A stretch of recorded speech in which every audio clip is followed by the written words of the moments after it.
Good morning everyone. कुछ students का ये कहना था कि अभी जो रिसेंटली जो प्रोटेस्ट हुए उसमें मेरा पॉइंट ऑफ व्यू क्या था।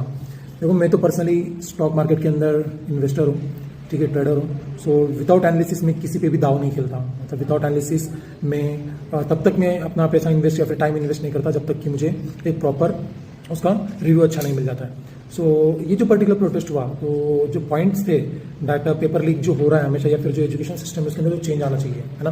तो पॉइंट तो काफ़ी अच्छा था। मैंने मुझको अच्छा भी लगा कि स्टार्टिंग में जो मेन टॉपिक्स थे regarding paper leaks and all, तो बहुत इंपॉर्टेंट बात था। तो हाँ, लगा कि सपोर्ट करना चाहिए, बट मैटर वो करता है ना कि आप सपोर्ट किसको कर रहे हो, ठीक है।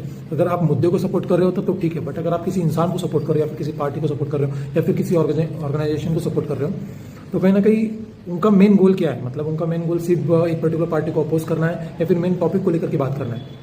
जहाँ तक की बात पड़ी कि प्रोटेस्ट जो जिस तरीके से प्रोटेस्ट हुए, उसमें मुझको दिखा कि यहाँ पे सिर्फ और सिर्फ एक नेगेटिव पीआर करने के चक्कर में लोग पड़े हुए थे। मतलब जिनका इन्फ्लुएंस नहीं था वो लोग भी आकर वहाँ पे कुछ भी बकते आ रहे थे, और वहीं पे कहीं ना कहीं प्रोटेस्ट वो पूरा बर्बाद हो गया। सबसे इंपॉर्टेंट चीज़ जो थी, जो मुझको पर्सनली लगी, कि अगर मैं कैपेबल नहीं हूँ, यानी मैं अगर अपने आप को क्वालिफाइड नहीं समझता, तो मैं किसी और पे जाकर कुछ नहीं बोल सकता। सिंपल सी बात है। जैसे कि मैं राहुल गांधी को जाकर के नहीं सिखा सकता, वो एक पर्टिकुलर जगह से चुन के आए, ठीक है, से वो एमपी बना हुआ इंसान है, मैं उसको नहीं जाकर के गाली गलौज कर सकता हूँ।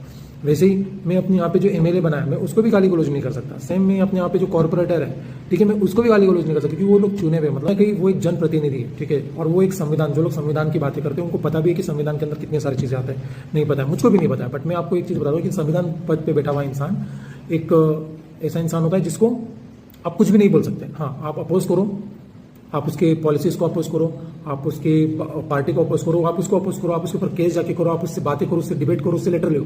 लेकिन पब्लिक में आकर के गाली गलौज अगर आप करोगे तो कहीं ना कहीं आप आपकी बात रख नहीं रहे हो, आपके पास कुछ बात है नहीं, इसलिए आप गाली गलौज कर रहे हो। ये चीज़ दिक्कत आता है।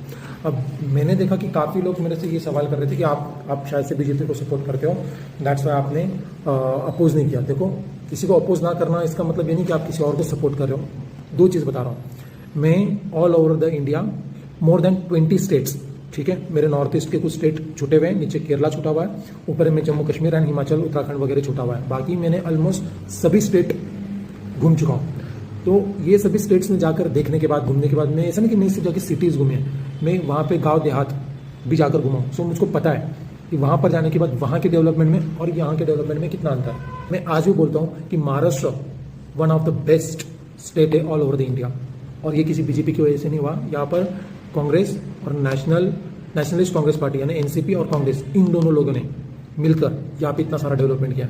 मैं मोर देन 20 स्टेट्स घूम चुका हूँ, लेकिन